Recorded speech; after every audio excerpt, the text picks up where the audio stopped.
Good evening from beautiful Bunurong country. We are broadcasting to you live from the unceded lands of the Eastern Kulin Nation, from right here in the tonight very hot and very humid Karum swamp. Please drive safe, drive carefully if you're out on the roads this evening, and thank you for joining us for another broadcast of Radio Architecture. My guest and conversation partner this evening is Simon Greenfield. He is the Senior Director of Sustainability Services at JLL Asia Pacific, spearheading go-to-market strategy and solution development, integrating energy and emissions reduction and real estate management services. With a background in interdisciplinary design and management consulting and a 25-year-long career in property and infrastructure management spanning strategy, development and operations, Simon has experience across the full real estate lifecycle. His expertise in commercial management and process optimization has delivered transformative value for complex mixed-use residential real estate projects and user experience programs for corporate, government and community organisations across the Asia-Pacific region. He holds a Bachelor of Design with honours from the National School of Design Swinburne, is a certified facilitator of human-centred design from the Luma Institute in 2021, and a certificate in disruptive strategy from the Harvard Business School. Welcome to the program, Simon. Thank you, Ilana.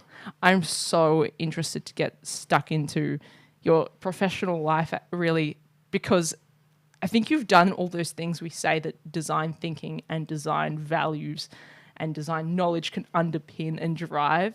You know, we spend a lot of time in nearly 122 broadcasts on this program saying how architectural training or a background in design gives you such a strong foundation going forward to do so much, and such is the value of design thinking. But I think tonight we're really going to be able to drill into that and unpack it for our listeners.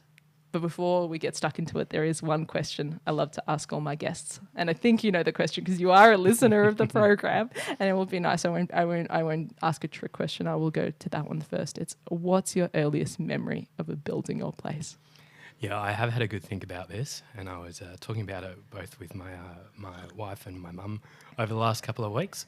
And you know, there's like homes of significance that were perhaps designed by really special architects, and you know, being in those, or even the rocket playground down at the end of the street, probably my earliest actual memory.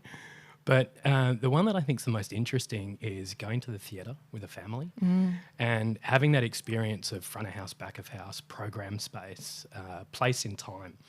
And also, you know, the idea that you can create a space within a space. So the stage is a space, they might break the fourth wall.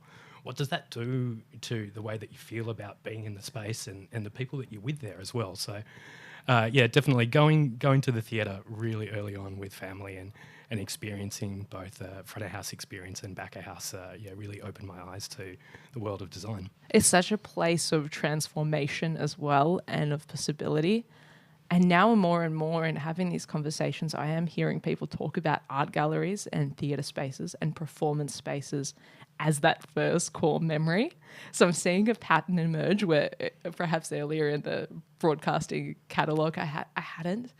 And as you're telling me about this, I'm really hearing how important these cultural spaces are. I, of course, know, but really in how it set you up.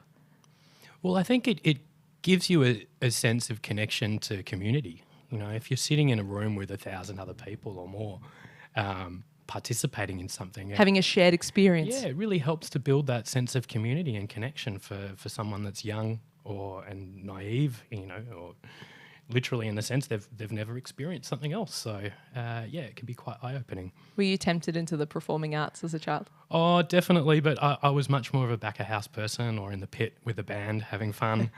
Yep. You're a musician. You did let me know you are interested in music, and you do play. I do have to give that a plug. Good old Major Beans is my alter ego. He's been on the shelf for a couple of years, but yeah, for many years I played in a band called Pablo Disco Bar. And yeah, again, from a place perspective, really beautiful opportunity to travel almost the whole east coast of Australia and see lots of different country towns, but also play in some of the larger venues across the country, and just to experience that architecture, experience the way that different communities create space. Particularly in that live music scene is really, really enriching. I did get told once off the record that if someone goes to interview for an architecture school and they say they play a musical instrument, they're almost guaranteed to get in because of the discipline, the commitment, the creativity. I can't say that was that worked for me back in the day as well. I did often have a saxophone under the desk when I was back in my design years, and double hatting on moonlighting. But never tried to use it as a lever to get the next role. So why study design then? Why study design? Well, I think it was about without getting too philosophical too quickly. Maybe Robin Boyd said it best in The Australian Ugliness. Like, you really experience space, not just from the outside, but from the inside as well.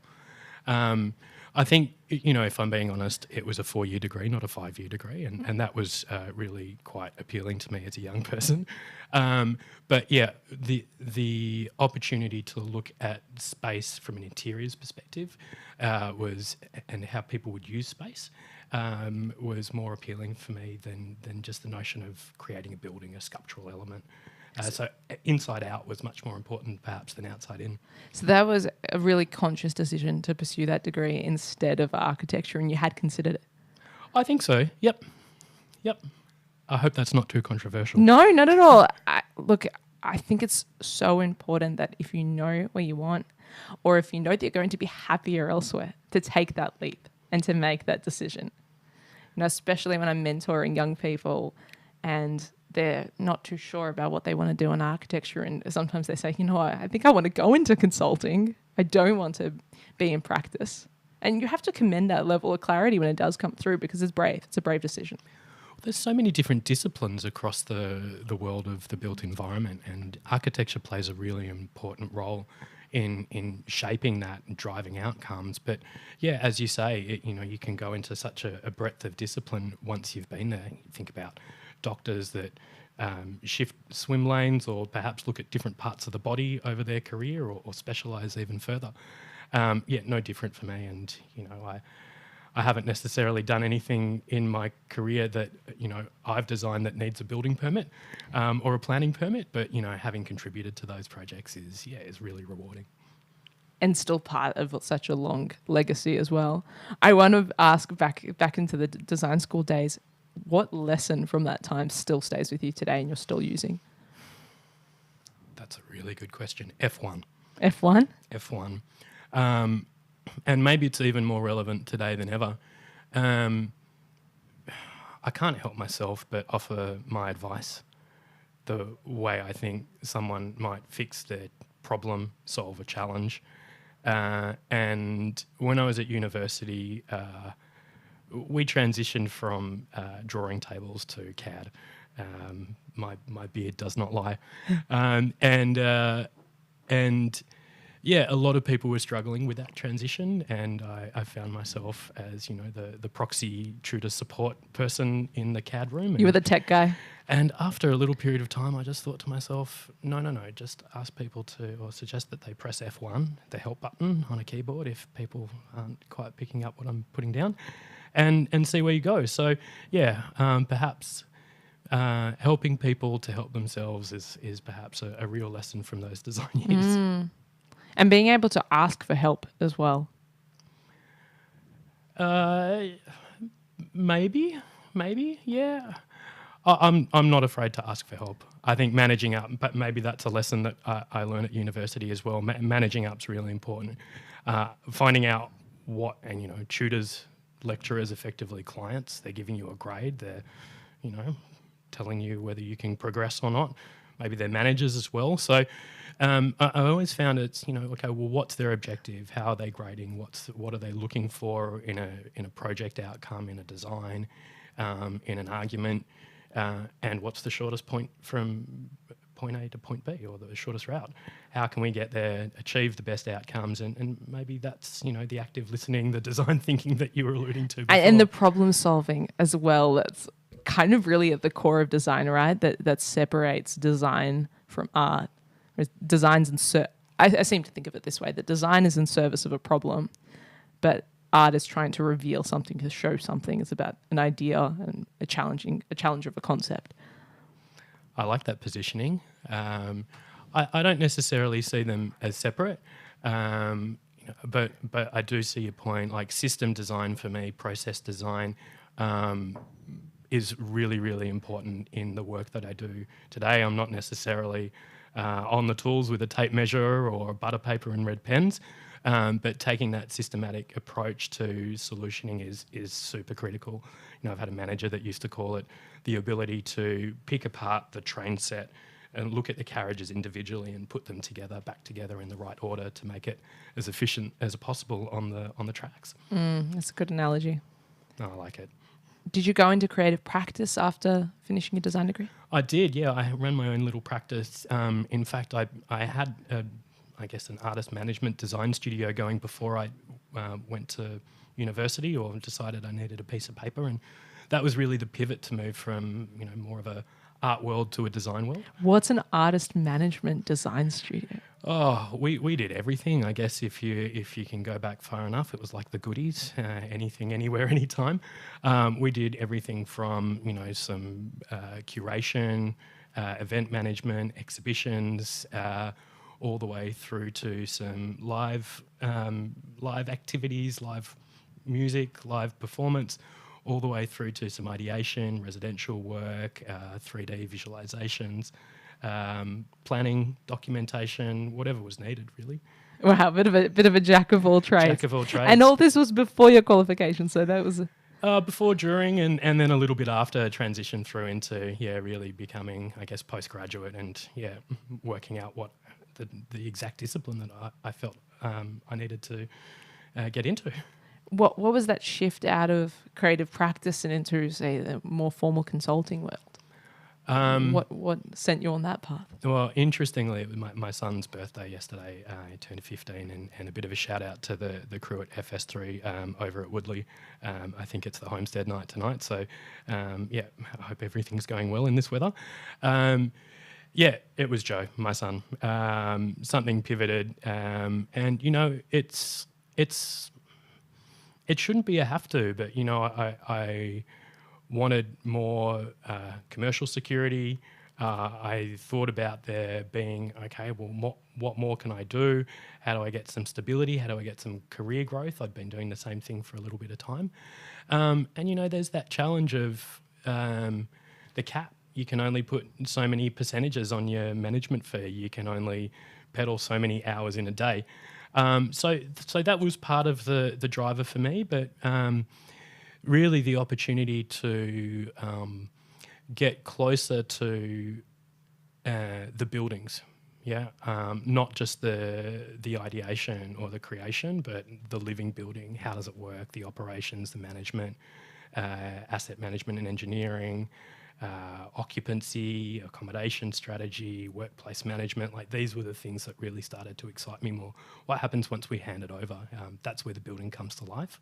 And I think that's what I wanted to get closer to as well. And that systems thinking as your real strength guiding you through that change. Yeah, well, I'd had a great opportunity to do a lot of accommodation strategy in the design work that I was doing. So how do we move 3 teams from 10 buildings into 2 buildings? What's the right building for them? Where is it? All of those things. So getting closer to that organisational operations, organisational development for a corporation really excited me. I was working for a really small firm. We were about 5 to 10 people on any given day. And I remember the MD saying, you know, we were walking out of one of the large open plan workplaces you see down in Docklands, and he just said, I just couldn't imagine working in one of these spaces. And we had a great workplace we'd designed ourselves. It was a really groovy part of Richmond before Cremorne had exploded. And I thought to myself, you know what? No, I would like to work in this type of space. I would like to be in a really large open plan campus where, you know, I can connect with different people and experience different spaces and work in different types of spaces all the time. So perhaps it was a means to an end, but yeah, that was certainly not the intentional shift, just to get a different style of workplace in my day job. I'm wondering if being more involved in the corporate sector and perhaps having a better understanding of, you know, markets and financial levers, does that help you then reflect back on the business of design and thinking about to what you said earlier, really, that to communicate the value of design and good design, and therefore get fees and get paid what we deserve, which is an industry-wide problem, I think, across creative sectors. Not just architecture, not just miscellaneous design services. It's quite an expanded problem. I guess what I'm asking is, do you have a solution for us with all your knowledge from the other side? Well, I'll stop myself. I'll have to press F1.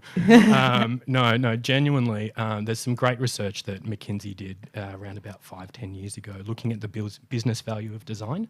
And so they've actually mapped the impact on an organisation of dedicating leaders to drive design outcomes, whether they're systems and processes, whether it's with a product or a bot, if you're creating a widget for a customer to buy, or whether it's a goods or a service, whatever it might be, they're performing better. They outperform their peers, rewarding design, rewarding good design, and positioning sponsors of design in organisations drives better value to the bottom line, to the shareholders. So it's a no-brainer for me.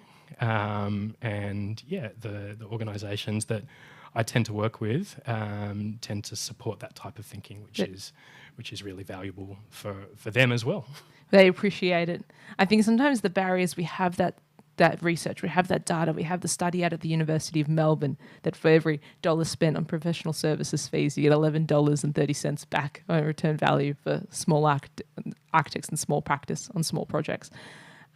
Huge ROI, right? And yet people don't want to accept it. And I'm wondering, is there a psychological barrier? Why is design such a challenge there to the status quo? Maybe that's probably a higher philosophical challenge around nature nurture. I'm now in a really specialised space working in sustainability, and as you said, integrating emissions reduction and real estate management. This is a no-brainer. Someone's telling you, spend 50 cents, save $5. No. Why? I've had colleagues say, oh, yeah, I heard about sustainability before. Tell me when the front lawn's on fire. And the response is, the front lawn was on fire 5 years ago. Your hallway's on fire and the fire alarm melted. Get out. Do something. Particularly commercial real estate, it's not a lazy asset class anymore. It's not a lazy share. It's not bonds. They're not bearer bonds. I'll just leave it in the cupboard. It's certainly not gold bullion. If you'd left your gold bullion in the cupboard, you'd be in a great position. But where's your cupboard? Is it in a commercial building? Maybe I'm getting a little bit esoteric there. But, you have to really think about real estate. You can't just let it sit there anymore. The pyramids are still standing, but they're not gold plated anymore. They're not operational to a greater extent. So, yes, old buildings can still stand, but you've got to think about, is it an adaptive reuse? Is it electrified? Does the tenant want to use it? Are we just sitting on it for capital growth? Is that the right thing to do? Is that a proper outcome for the community? So, I think there's a lot to consider when you just think about design. It's not a vibe, yeah. And of course, you put these business cases in front of people, and they're backed up with data, and they're backed up with research, and you still get resistance. Not always, I have to say. In the face of what could have been a very challenging commercial situation last year, business environment, things are going really well. I should put a disclaimer that I'm not speaking on behalf of my employer today. These are my personal opinions. But there are pockets of challenges across the community, across the economy in local communities. But I think as a whole, we're making progress. We're making progress in this area. The people that need to understand the challenge understand that they're making changes in their supply chain, in the way that they operate, and in the types of individuals that they bring into their organisations to lead these types of initiatives as well. What kind of individual should every org have? Individual. Well, that's really hard because let me take a little pivot here. There's some organisations that have decided to make AI a board member, and there's some organisations recently that have decided to make nature a board member. I think that type of thinking is what we need to really continue to progress and disrupt status quo. Not in any political sense, but just like there's a bit of stagnation going on. Let's break through it, and ideas like that are great. To achieve innovation is what I'm hearing you saying. Like we need that disruption to innovate, to find new solutions. Definitely, yeah. I mean, you look at the skyline, and they're interesting shapes, but could we be doing something differently? How long have we heard about solar films on facades? I've been reading about this for years. Okay, yeah, when it was a lot younger, it was science fiction, but so many things become science fact very quickly these days. So, yeah, where are those types of solutions? Rainwater harvesting. Can we bring that to real great scale? This is a country that suffers from major drought. Yet, I'm looking out the window today. It was shorts and t-shirt this morning, and it's pretty doomy, gloomy, and wet outside right now. So, yeah, how can we start leveraging the systems that we have available to us to adapt to a changing climate and be resilient, remain, and progress. How much of a barrier to some of these adaptations and innovations is the fact that we don't actually have local manufacturing of construction materials or these new technologies available here? Look, I think we're really lucky in Asia that or in Australia that Asia is right on our doorstep. Definitely, there's so many innovators out there that have bright ideas, and they might prototype it locally, and they're mass producing it and onshoring it, offshoring it, whatever they do, it's okay as long as it makes economic and commercial sense. That's fine with me. There's probably a lot of specialty areas. You think about architectural glass, architectural windows. That's like where, it's maybe that is a critical supply that we need to consider. You look at fuel, we don't really have any onshore oil refinery in Australia. That sounds crazy. For a country that's so reliant on mining and resources, we don't refine our own oil. We don't make much steel either. They're big questions. Yeah. So maybe a little bit of both. Maybe we need to swing the pendulum back somewhere a little bit. Who knows? Do you see one particular lever that you concentrate on, though, if we were able to, pull through advocacy, through engagement, that the net outcomes for the built environment, particularly in that sustainability space, would progress? Yeah, we talk a lot about renewable energy as a peer group across the region. And Australia is an amazing place. We could be at 100% tomorrow if we really wanted to, but what does that do for grid resilience? What does that do for risk? How do we share it across and interconnect the whole country? What does that cost? Who pays for it? There's so much to... I'm not smart enough to solve any of these things. I'd love to be involved, but, that's aspirational. On-site, off-site renewables is, I think, a really easy way. It's a really easy cop-out. So actually, we'll wait for the government to build enough renewables in a farm somewhere, and then we'll plug in it, we'll be fine. Or we'll wait for everyone to put, and the other argument is, we'll wait for everyone to put rooftop solar and batteries and everything will be fine. Everything needs to work together. And I think that's the most important thing. It's about bringing the stakeholders together to understand what their requirements are, whether that's an energy buying group, so getting some communities together to bulk buy or partner in a power purchase agreement, or it could even be corporate organisations doing that to really get the scale together. But there's going to be a finite amount of energy in this country. We're going to build lots of data centres really quick. I think there's a lot of grass paddocks out there waiting for someone to build a road so they can build a data centre.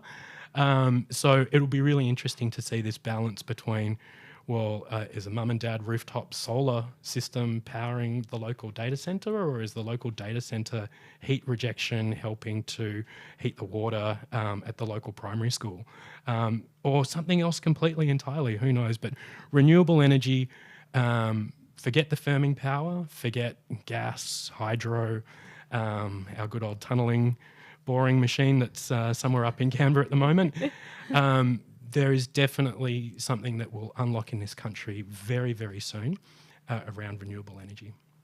It's interesting you mentioned data centers and AI so early in the conversation. Usually it does come up later for my listeners, but it's very much such a big topic, and most of us don't realize that it takes a lot of water to cool those data centers.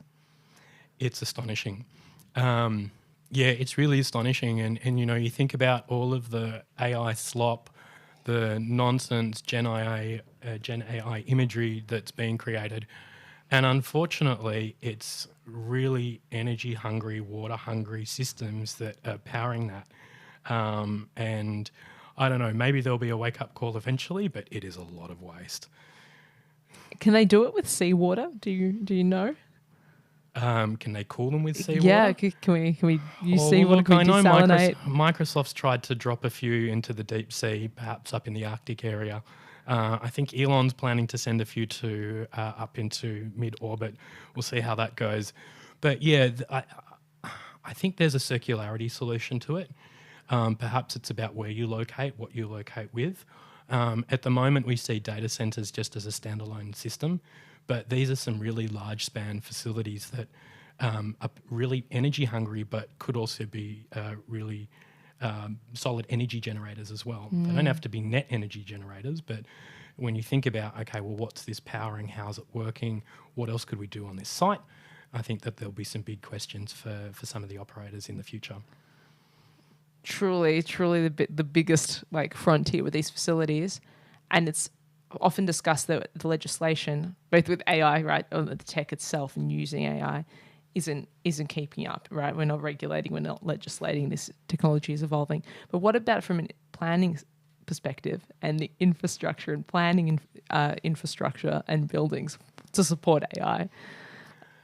We're struggling in that space with legislation perhaps as well. Definitely legislation is a challenge. We operate in 16 different countries in Asia Pacific, and I think it's something like 80 plus countries globally.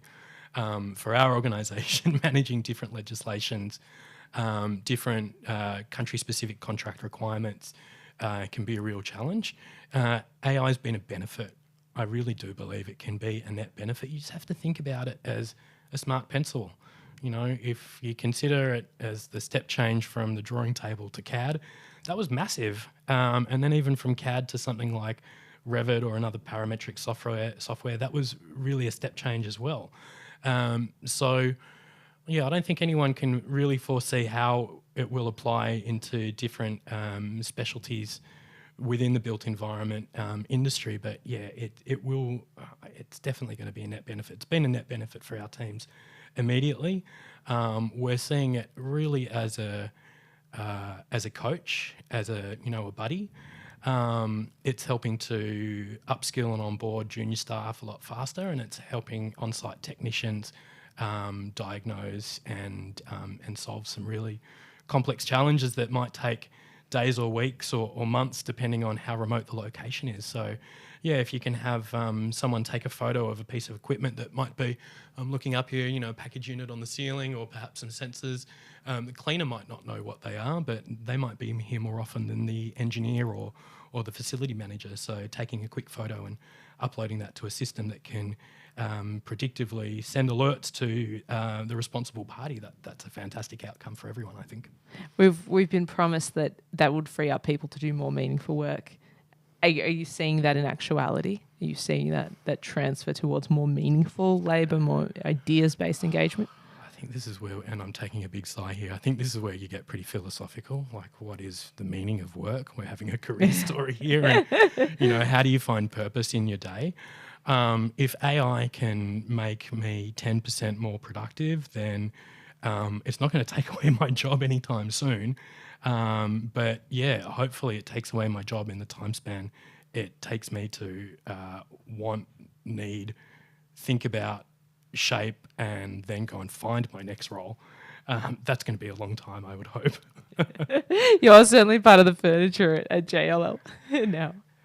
Look, it's a great place to work. It's actually my second time around. I spent about 5 years working really closely in the business, working directly with our clients in some of the most amazing buildings in the country, both retail spaces, experiencing some beautiful heritage, just so beautiful. The old Stock Exchange building, if I'm not giving too much away, and all the way through to some, really high-end, brand new campuses that we talked about earlier.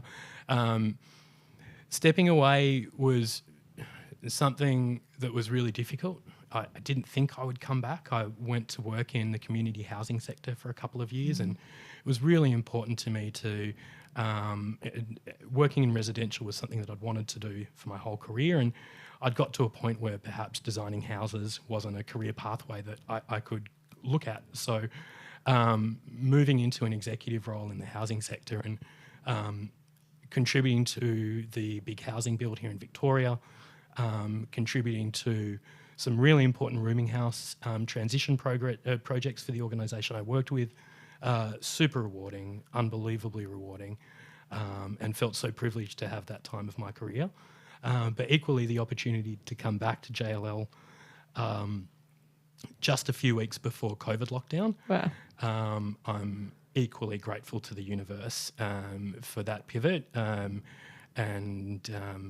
Big props to the teams, all of the teams and communities that were supporting vulnerable people during that time that we shall not talk about here as Melburnians. JLL is, without that being an HR plug, it's really been a great place to work. We're in one of the greatest buildings in Melbourne. I love 101 Collins Street.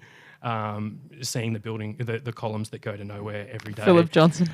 Honestly, anyone that wants to roll their eyes, go and roll their eyes. Just go and sit in that winter garden and bask in the glory of opulence. It's such a nice place to be.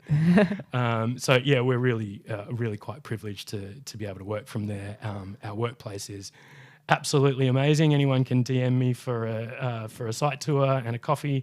We're really lucky to have a barista at our reception, and just an amazing workplace that was delivered by a design team, managed by our own workplace colleagues. Our own team did the leasing. So it's a really nice. It's a really clean, clear proposition of the different services that we offer into the local market. Yeah, and represents the values. I want to circle back into your mention of community housing. Sometimes gets a really bad rap, and sometimes is really, really misunderstood. What do you want the public to know? What do you think all our listeners should know or keep in mind about community housing and these projects? So this might come to a shock to a lot of your listeners, but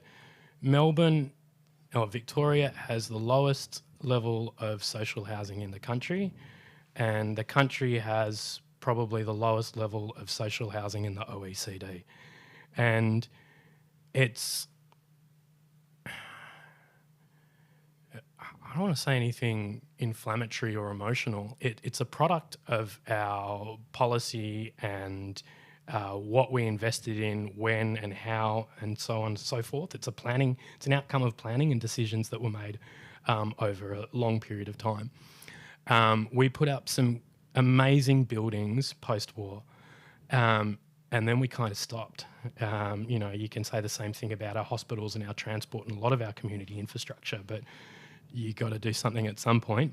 Otherwise, you end up with a gap. Like, everything's a continuum. So if you just forget the bottom, at some point that's going to start creeping up. We see that at the moment with rental vacancy. You see it with house prices, and the Victorian government's trying to pull some levers that are not in lockstep with the rest of the country. So it creates a different market for people that want to look at Australia as an individual market rather than different states. Social housing provides people with a platform to simply have an address and get on with their lives. No one can, I would really challenge anyone to say, I don't need a fixed address. I don't need to be able to close my door at the end of the day and just shut out the world. I don't mind people walking past me 24/7, and I don't mind couch surfing. I don't mind sleeping in the car park. Come on, maybe for 24 hours for charity, but everyone needs a home. It's as simple as that. The evidence is really clear, and if everyone needs a home, then that then leads to, okay, well, what type of policies do we need to put around that to make it happen? Unfortunately, we're now in a situation where there's a big supply gap. A little bit like when we took out a lot of the level crossings, a lot of people were inconvenienced for a lot of time. But oh my goodness, like I used to live in Carnegie, and it took me sometimes up to 40 minutes to travel somewhere that should be 4 minutes. And the Sky Rails actually, it delivered what it said it would. So yes, there's some pockets that need to be tweaked, but like that infrastructure project works. So bringing down towers is going to be really, really tough. It's going to really stir a lot of emotions for a lot of communities, but we have to progress. These are 3-bedroom units that haven't been renovated for 50 plus years in some cases, and they're occupied by, in some cases, empty nesters that are crying for a way to get into something that's more suitable for them. So, kudos to everyone that's working on the big housing build. It's going to be a real journey, and just like the tunnel's now open and everyone's getting excited, 10 years ago no one was excited. So, give it time. Yes, we haven't delivered a lot of projects yet. I'm not even involved, but yes, a lot of projects haven't been delivered yet. But yeah, housing takes time, and I know personally when you can give someone the keys to their own place and all they want is their own place, and they'll just leave you alone.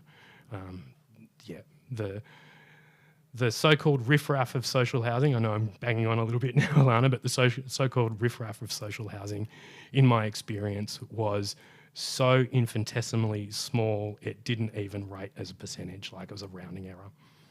Yeah. And it's asymptotic, right? There's ultimately no such thing as zero. But we have to aspire to more as a society. We have to support people. We have to support the most vulnerable. That in every society, in every country, in every place in the world, there's going to be a very, very small percentage that it becomes that riffraff as you describe, or that no amount of support might be able to help. But for most people, this is transformative infrastructure that allows them to contribute and pay back to society and pay tax and go to work and.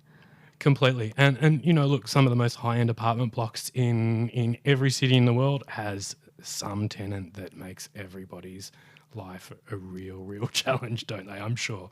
Yes. Everyone's had that neighbour. Everyone's had that neighbour. That neighbour could definitely be anyone and everywhere.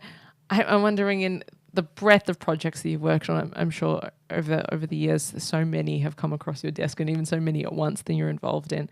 Do you have a particularly meaningful project memory? Yeah, I was thinking about this. So it's the work I've done for the last, since returning to JLL has really been more about engaging with an organisation. So organisational change, big transformation. So it's hard to put, your thumb on something that, and it's kind of like a little bit kind of soul searching. What have I done for the last 6-7 years? It's like, what have I achieved? And it's like, okay, I can put that to the side. I'll have that conversation with myself late at night or something like that. To stay on the housing topic, the project that the organisation delivered was a recipient of a UDIA Design Award. It was the redevelopment of a women's only boarding house. The property had been donated by a wealthy landowner who had wanted to ensure that vulnerable women had a secure place to stay.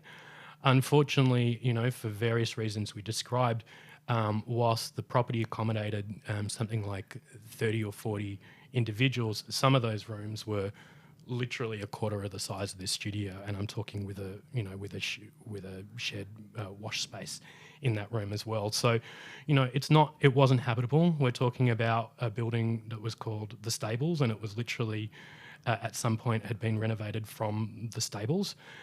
So not fit for purpose accommodation, and the project that was delivered both by the architect and the interior design team, the builder, the project manager, the whole place management team, even so deep as having one of the tenants volunteered to be part of our stakeholder engagement group.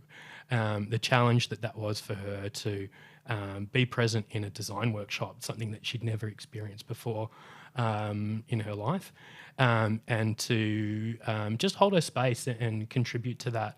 The outcome is just fantastic, and for all intents and purposes, you really wouldn't know that it's it's a place for vulnerable people. It's a beautiful space, and it's something for the community to really be proud of.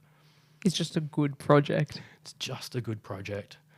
From a taxpayer perspective, yes, money went towards it. From memory, it had dollar for dollar funding from the organisation. So it's a pretty good outcome for the taxpayer when you look at some of the, the economic benefits of housing people. Like the return to society is far, far, far greater. We shouldn't really have to consider it, but yes, it is far, far greater. And to have a beautiful project and a beautiful space for these people to live in fully furnished or fully fitted accommodation, like a self-contained unit with a bathroom and a kitchen. Doesn't sound like a lot, but when you're shifting from transient accommodation or a shared space, it can be really important. A dignified outcome, a dignified place to live. Moving on from that, I want to ask, what does good design mean to you? It's getting the feedback. Yeah, it's seeing people use the space. I think it'll come all the way back to that idea of space in time. So it's working, or perhaps that it didn't work. So if you're intentionally trying to, drive a really like uncomfortable outcome in a space, or you want people to be uncomfortable because that's when they're going to share something, the real diamond. Another colleague used to say, pressure makes diamonds. So, it's sometimes you're intending to do that. So, yeah, good design. You've thought hard. The outcome works as intended, hopefully. Or as, it's the good feedback. It's the thumbs up. We did it. Yeah, you got it right. Happy clients. I think that's what really drives me. Happy clients. We know we've done a good design when we have happy clients. What about, I will just challenge that, because I was reflecting on a particular building today that is absolutely a good design, right? But when it was built, when it was opened, it was very controversial, very provocative. Federation Square. Oh yeah. Sometimes we can't leave it up to the masses. Yeah, but it works, It does work. It does tick that criteria. I had the privilege to play the stage on New Year's Eve one year, and looking out to 10,000+ screaming fans was amazing. So I can tell you, as a performer on the stage, if they were thinking about the performers in their design strategy, if that was one of the stakeholder user journey maps or something that they were looking at, then, awesome, it worked. That amphitheatre works. Not everything works. No civic architecture is ever, okay, maybe there are some, but it's really difficult to please everyone. I think it comes back to that disruption as well. Fed Square definitely disrupted what we thought Australian architecture was at the time, what we thought Melbourne architecture was. But yeah, okay, I'll challenge you this. Could you imagine the gas and fuel building still being there now? No. I mean, that's the thing. Like, change is change. The skyline looks the way it does. I often laugh that many years ago we were going on a family holiday, and we were going over Balti Bridge, and it was just after the Melbourne Eye had been, it was the second time they said, no, we can't. The great wheel of misfortune. And we laugh saying, maybe they'll find a way. Maybe by the time we come back, the news will have changed. They'll work out, no, this is an important piece of community infrastructure. We have to find a way for it to work. And we landed in Hong Kong, and they just had a frame of a merry-go-round on a piece of reclaimed land that hadn't been there last time we were there a few years earlier. And we had a laugh, or maybe by the time we come back through Hong Kong, we're going to Europe, it'll be operating. And sure enough, the next morning, all the gondolas were on. They were commissioning the thing, and they probably had a queue of people ready to go on it. Meanwhile, we come back to Melbourne a month later, and we all know where the eye is at. So, yeah, I don't quite know where I was going with that, but we can do whatever we want. Ultimately, time shouldn't be a barrier. It's just a matter of what do we want to achieve? Let's all work towards it, and we should be able to get there. Do you think, no, you obviously love your job, right? You love what you do, you love what you're involved in. Do you think knowing that you would have gone straight into the corporate consulting world, straight into the corporate stream, or was that design journey essential? Oh, look, I think at this point in the conversation, I can admit that I'm a complete sellout. I started as an artist and designer and said to myself, I'll do a university degree, and this is to all the young people. I'll do a university degree because at least that gives me a piece of paper to fall back on if I need some extra money because the art and music's not really getting enough. And then at some point I thought, I need to put on a shirt and tie, and it's time. So, I often think back to, is my young self crying in the corner saying, "What have you done? What have you done?" Or is he proud of me that I kept pushing, I kept finding something new, I kept working towards an infinite W-shaped career, so to speak. If I can get What is the answer to that question? I'll have to come back in another 25 years and let you know. Yeah, no, I'm really grateful for the roles I've had the opportunity to take on. It's been a lot of fun. I think there's no way I would have jumped straight into this. Definitely not. I've had too much fun exploring the different streams of work, understanding how people think, getting under their skin. Different disciplines operate in different ways. And it's been really fun to, I guess, be a little bit of a chameleon in my career. I sometimes say it's a helix career, but it's also a bit of a chameleon, really changing the colour, changing the stripes to find the language that resonates with the guilds or the different groups that I would work with in those different roles. That must have taken a lot of both personal growth and also self-awareness to be able to come into those spaces. Well, I don't know. Maybe we'll go right the way back. Maybe I've been acting all this time. Right back to theatre. And often my conversations do quite spiral in that way here at Radio Architecture. We do often end up completely full circle. But I want to pick up on that really. The core of what you do is ultimately behavioural psychology, right? You're managing these disparate orgs and teams and groups that are your clients, that are your stakeholders, moving them through what can be a very complicated, very emotional shift to rework their building and move to a new facility or consider these investment decisions. And we're back at that psychology question that we really started the conversation with as well. Oh, look, and I love that so much. Active listening. Often our clients have the language, but not the structure in which to articulate their true need. And so it's a real honour to be able to help them refine their needs and requirements and really shape, because it's commercial. We can't just say, I'll put another $1 million as a provisional sum and we'll work it out. It's really commercial. You need to demonstrate the ROI before you can proceed in a lot of cases. So that light bulb moment when we get it right, when we know exactly what it is that we're working towards, but then also, helping see that come to fruition, helping see it delivered.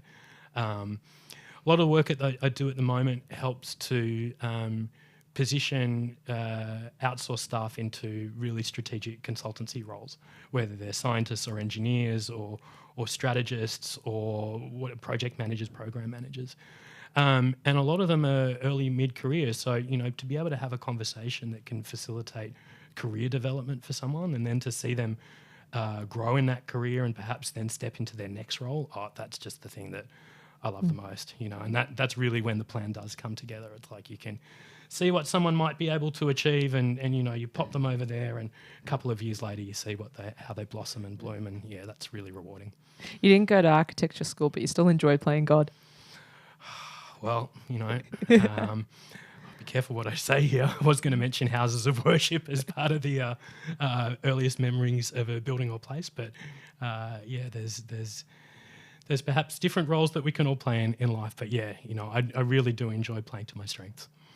The houses of worship are also still, in many ways, a performance venue and a venue of a place of that collective experience and that collective work.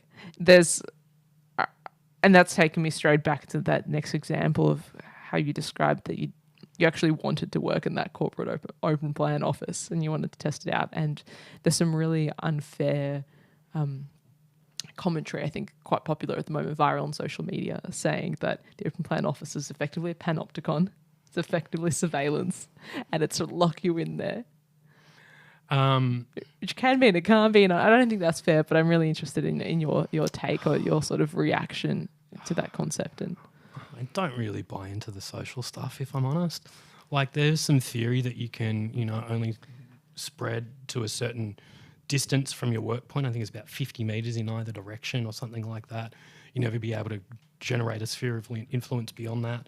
I'm like, but what if you're an executive and you're on that floor and you're part of an executive team that, works in another floor? That doesn't make sense. Okay, well, 50 metres could go in more than one direction or more than one dimension, so to speak. Are you on show? We're always on show. We're on show 24/7, It's like some people are watched when they're sleeping. If you're lucky enough to share a bed with a partner or something and, they're snoring at night, you might be keeping them awake. That's influencing. That's no different to working in open plan and clattering a little away bit louder or having a loud sip of a drink. If you're performing and doing your job, does it really matter how you operate? And if you're worried about people watching you doing your job, well, then maybe you've got to question your own performance and your value and the meaning that you drive out of that work as well. If you're that concerned, perhaps you need to question yourself rather than others. Can you give us any sneak peeks into what can we expect for the next, beyond the big builds that we've read about in the press releases? Where do you see really the next frontier or some of these next exciting projects, these big moves ahead for us across the industry, across the country? Yeah. Even across the region, give us the Asia Pacific take too for the next 5-10 years. So perhaps, Hong Kong's on a similar pathway with its transition. They have a lot of older buildings that need to be upgraded. They've had some amazing capital growth over time. And they're building some really unbelievable buildings that a lot of tenants will just shift out of and into. That's going to create a supply, or it has created a supply-demand challenge. Australia is exactly the same. It's something like a 4-to-1 and increasing something like up to 90% demand for low-carbon space in both Sydney and Melbourne. So if you're an asset owner and you don't have a fully electrified building, or you have a low neighbours rating, or you just have a really crappy user experience arrival, it's a dirty asset. It's not going to do very well. And if all of the tenants want a different type of asset, then you just got to think about it as a supermarket shelf. No one wants to buy shelf 1 anymore. They're only buying shelf 2. So I'm really excited about all it's going to have to come at some point. Everyone wants it, so it has to happen. So that's going to lead to a whole bunch of adaptive reuse, retrofit projects. I hope that we don't take down as many buildings as we did in that last major cycle. There's some beautiful Gothic buildings that came down. Is it 555 Collins? I think 555.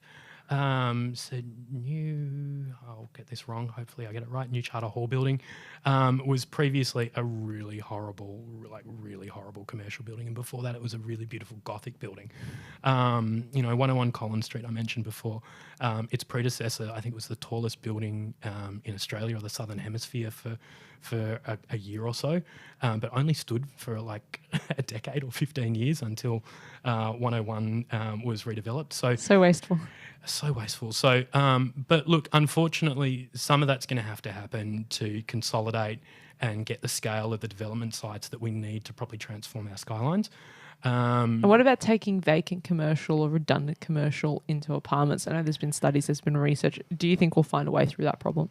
Yeah, look, so when Melbourne was in lockdown, if all of the vacant commercial space had been able to be repurposed to temporary temporary accommodation, temporary residential accommodation, we could have knocked off the 100,000 registered families or homes that are looking for housing support on the Victorian Housing Register.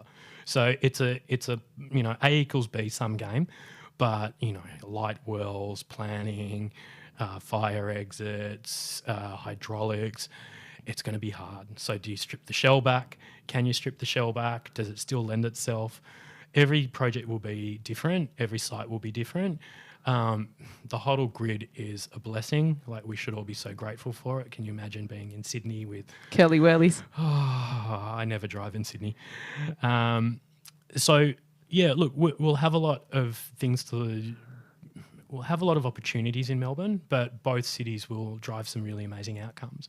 I think at the same time, we've got whatever it is now, 6 years till the Brisbane Olympics. That's going to be really interesting in their opportunity to transform that corridor, Brisbane to Gold Coast, really drive, we were talking about it, AI, autonomous vehicles. I know that they're planning to test a lot of that before the Olympics. So it'll be really interesting to see what happens up north. Wow, autonomous vehicles in 2030, 2032. It's like Blade Runner. Here it comes. So yeah, it won't be 49. No, we won't go to that sequel, but yeah, I think we'll be there before then. Wow. So all in all, really, you're excited. There's a lot for us, I think, to be optimistic about. It's the time of our lives. I think yes, there's a lot of change going on in the world, and particularly at the moment, we can see a lot of division, but we haven't had this rate of progress for multi-generational time span ever in human civilization. The best time to be alive as a human in human history. Exactly. So yeah, and probably best age at which to be alive in the best time as well, in terms of the ability to influence future generations, the outcomes in our sector and industry. So yeah, as I said, I feel really privileged and grateful to have had the opportunity for this conversation as well. But yeah, to work in this space and work across the region and work with a really wonderful team of people. Do you have a dream project you've always wanted to be part of? Yeah, that's the next stage. So I'm joining you here in person today because around about 18 months ago, we pulled the pin and made a bit of a sea change, or at least we made the first step on our sea change. And just like the cobbler's shoes are never fixed, well, the portfolio strategist's portfolio strategy is never fully defined or completed. So yeah, we're really, really happy to have taken that first step and moved out of the big smoke. We were walking the dog on the beach yesterday, and I said to my partner, can you imagine if we were just in the local park still today? And we just both burst out laughing. So it's beautiful to be down here. But yeah, the big project is perhaps a story for another time. It will be a big block of land and perhaps a blank canvas to bring together art and design and architecture and the fourth dimension of time as well. A creative never stops, and a creative at heart is always busy and always making and always creating, even if you, and I wouldn't say you are, but you've described yourself as a corporate sellout. But we'll look forward to following you on those adventures forward. I'm mindful of the time, so I will ask my last question, and that's, what gives you hope? That dream. I think it's always chasing tomorrow. Tomorrow's always there. Like, it doesn't matter how hard today is, tomorrow's always there. I often tease my son that, he's my key to immortality. So there's something about the future generation, that does give me hope. Yeah, that's probably the best place, the future. Thank you so much for joining me on the program, Simon. It's been great. I've really enjoyed it. Thank you, Ilana. Thanks for joining me for another evening of Radio Architecture with Ilana Razbash. This live show was broadcast and recorded in the Radio Karim studio on Bunurong Country. You can replay the show wherever you get your podcasts. Thanks for tuning in and supporting community radio. Take care. Hey, it's Jada from Teen Choosers and the Gene Choosers, and you're listening to Radio Karim. Oi, oi, oi, oi. IGA, it's shopping night. IGA, where the price is right. Seaford North IGA, for your groceries and liquor. IGA Express, there's